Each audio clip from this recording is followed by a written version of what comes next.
నమస్తే. ఇన్నాళ్ళు నన్ను సపోర్ట్ చేస్తూ, ఎంకరేజ్ చేస్తూ మీ ప్రేమని నాకు అందిస్తున్న ప్రతి ఒక్కరికి కృతజ్ఞతలు.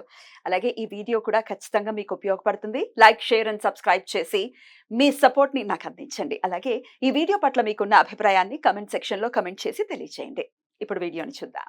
జ్యోతిష్య శాస్త్రం ఒక అద్భుతం. వేదాంగమైన జ్యోతిష్య శాస్త్రం అనేటువంటిది మానవ జీవన గమనానికి ఒక వరం. జ్యోతిష్య శాస్త్రం నీ జీవితంలో వెలుగునింపే ఒక భాష. ఆ భాష నీకు అర్థమైతే ప్రకృతి నీతో మాట్లాడుతుంది. అస్ట్రాలజీ నేర్చుకోవాలి అనుకునే వారికి అద్భుత అవకాశం. మురళీధర శర్మ గారి అస్ట్రాలజీ క్లాసెస్ అతి త్వరలో మొదలు కాబోతున్నాయి. 100% జాబ్ గ్యారంటీ. వివరాల కొరకు సంప్రదించండి. నమస్తే, వెల్కమ్ టు అవర్ ఛానల్. నేను పద్మిని. ప్రస్తుతంతో పాటు ప్రముఖ ఆధ్యాత్మికవేత్త, జ్యోతిష పండితులు, అమ్మవారి సేవకులు, దత్త గణపతి ఉపాసకులు మురళీధర శర్మ గారు మనతో పాటు ఉన్నారు. మాట్లాడదాం. మురళి గారు నమస్కారం అండి. మహాదేవ శ్రీమాత్రే నమః. నవగ్రహాలలో రాహు ప్లే చేసే రోలు సూపర్. ఎంత ఎక్స్ప్రెషన్ ఇచ్చారో మురళి గారు. ఎక్సలెంటా?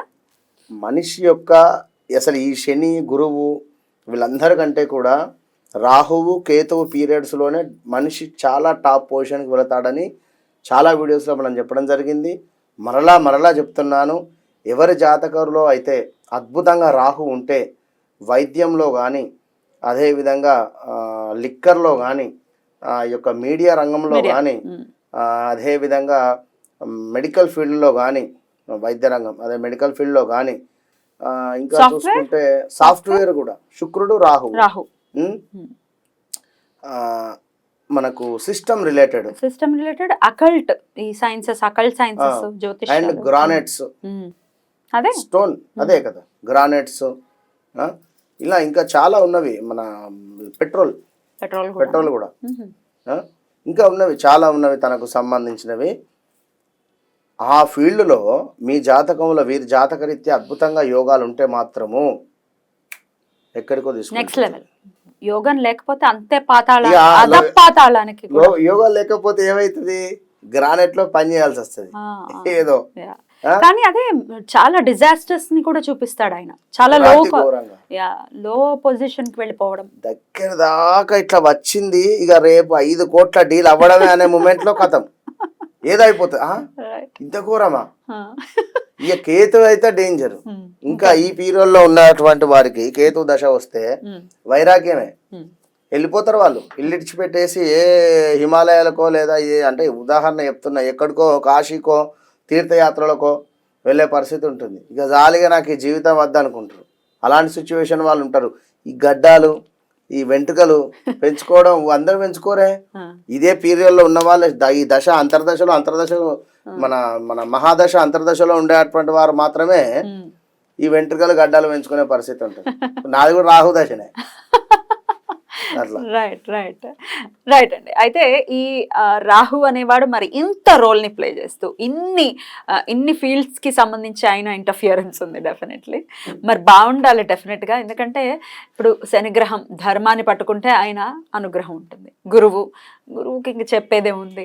సో ఇట్లా ఒక్కొక్క గ్రహానికి ఒక్కొక్కటి ఉంది. కానీ రాహు అనేది టిపికల్ గ్రహం కాబట్టి మరి ఎట్లా ఆయన అనుగ్రహం పొందాలనుకున్నా, ఒకంత కంట్రోల్లో ఉండాలనుకున్నా ఏదైనా ఉందా మార్గం?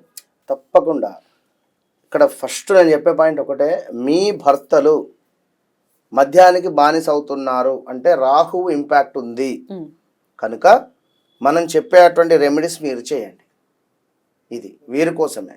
ఇక రెండవది, ఏదో అనుకున్నటువంటి విధంగా ముందుకు వెళ్ళడం లేదు అనుకున్న మీ జాతకంలో రాహు దశలోనే మీకున్న, ఇప్పుడు మీనరాశి వారు కానీ, ఇటు కన్యా రాశి వారు కానీ, వీరికి ఈ రాహుకేతుల పీరియడ్ నడుస్తుంది. ఏది? గోచార రీత్యా. మరి గ్రాచార రీత్యా కూడా ఒకవేళ మీ జాతకంలో లగ్నాత్ రాహు అదే పీరియడ్లో ఉందా, లేదా ఈ దశ అంతర్దశలు నడుస్తున్నాయో ఒకసారి చెక్ చేసుకొని మీరు ముందుకు వెళ్ళండి. ఇక్కడ ఒక ఉదాహరణ నేను చెప్తా. ఇక్కడ మంచి జరిగినటువంటి ఒక సంఘటన చెప్తా. ఈ రాహు పీరియడ్లో ఒక వ్యక్తి ఎంతో అద్భుతంగా, అంటే వారు బ్రాహ్మణ్స్ కాదు, జనరల్గా కాశీలో తనకు సంబంధించినటువంటి కొన్ని రోజులు అక్కడ ఉన్నాడు.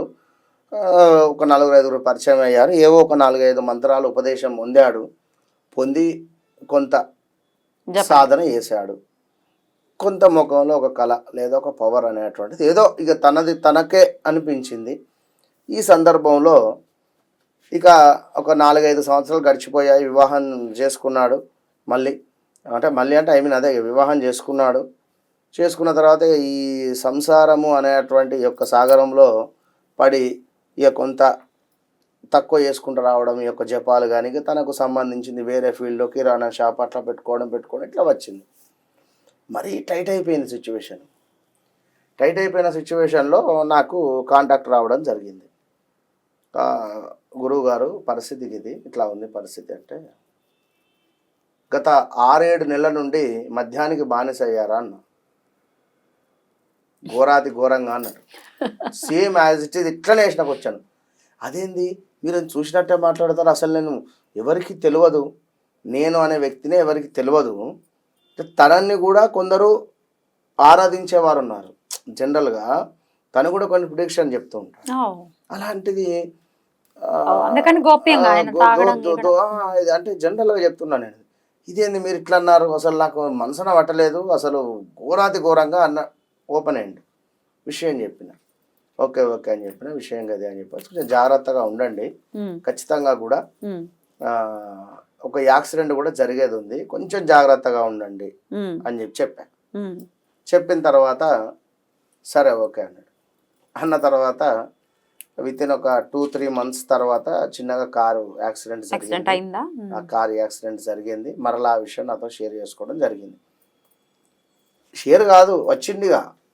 అసలు ఏంది, ఎందుకు, మీరు ఎట్లా చెప్పిండ్రు, ఏంటిది పరిస్థితి అని చెప్పిన.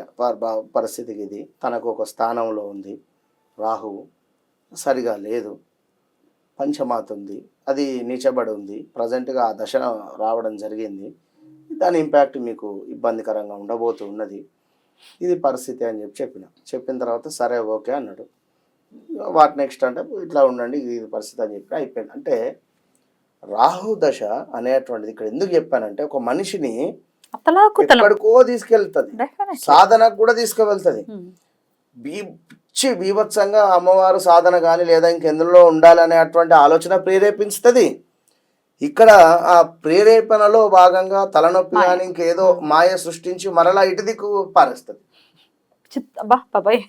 టిపికల్ అండి ఇది అర్థం చేసుకోవాలమ్మా.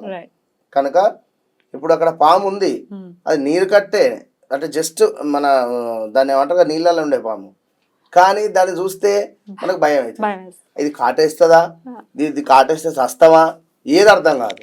నాకు కూడా పర్సనల్ లైఫ్లో రాహు ఎంటర్ అవడంతోనే 10 ఏళ్ళు వేధించాడు ఒక ఆరోగ్య సమస్యతో. అసలు అయ్య బాబోయ్, కనుక వేధించి ఇక్కడ ఎలాంటి ఇబ్బందులు ఉన్నా ఇలా కొంచెము ఉండేటువంటి వారు ఏం చేయాలంటే, పచ్చి పాలు, చక్కటి ఆవు పాలను తీసుకొని అందులో నల్ల నువ్వులు వేయాలి. నల్ల నువ్వులు వేసి ఇది సోమవారం ప్రదోషకాలం సమయంలో ఈశ్వరునికి అభిషేకం చేయండి. ఎట్లా, మీ భర్త పేరు లేదా మీ పేరు, మమ రాహుగ్రహ అనుగ్రహ సత్యార్థం, ఇట్లా మమ భర్త చెడు వ్యసనాలు పోవాలి తండ్రి అని చెప్పి మనసులో ఇదే ఒక్క కోరిక కోరుకొని అభిషేకం చేయండి. మరొకటి, ఇవే పచ్చి పాలను తీసుకొని అందులో మిశ్రి అంటారు చక్కెర బిళ్ళలు, అవి వేసి చక్కగా కూడా కరిగిన తర్వాత మర్రి చెట్టుకు పోయాలి. మర్రి చెట్టుకు నీళ్లు పోసినట్టుగా పాలు పోయాలి. చాలా అద్భుతమైనటువంటి రిజల్ట్ ఉంటుంది. మర్రి చెట్టుకు ఈ విధంగా పాలల్లో మన మిశ్రీ బిళ్ళలు కలిపి మనకు మర్రి చెట్టుకు అభిషేకం చేస్తే అద్భుతంగా ఉంటుంది. ఇక మరొకటి ఏమిటంటే గోధుమలను చక్కగా ఒక గిన్నెలోకి తీసుకొని అందులో ఆవు పాలు పోసి కాస్త నానుతాయి. అవి ఉబ్బుతాయి. అలా వచ్చినటువంటివి పక్షులకు ఆహారంగా పెట్టండి. ఎక్సలెంట్ అంటే చాలా ఎక్సలెంట్ రిజల్ట్ ఉంటుంది. మీ జీవితంలోనే అద్భుతమైనటువంటి రిజల్ట్ మీకు కనబడుతుంది. రైట్.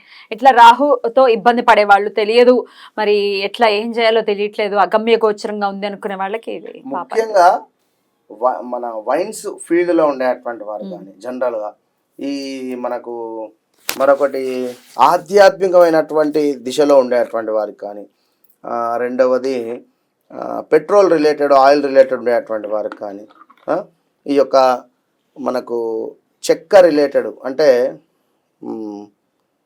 దాన్ని ఏమంటారు, వడ్రంకి రిలేటెడ్ ఉండేటువంటి వారు కార్పెంటర్స్ కానీ, ఇంకొకటి మన ఇలా మీ భర్త ఎక్కువగా చెడు వ్యసనాలు ఇలాంటి ఉండేటువంటి ఫీల్డ్లో ఉండేటువంటి వారు రాహు అనుగ్రహం కోసం కూడా చేయండి. మాకు బాగుంది అనుకునేటువంటి వారు కూడా చేయండి, బాగా లేదు అనేటువంటి వారికి అని కాదు, అద్భుతంగా ఉంటుంది. రైట్, అలా ఉండాలి అని మనస్ఫూర్తిగా కోరుకుంటూ కృతజ్ఞతలు అండి, చాలా చక్కగా వివరించారు. నమస్కారం.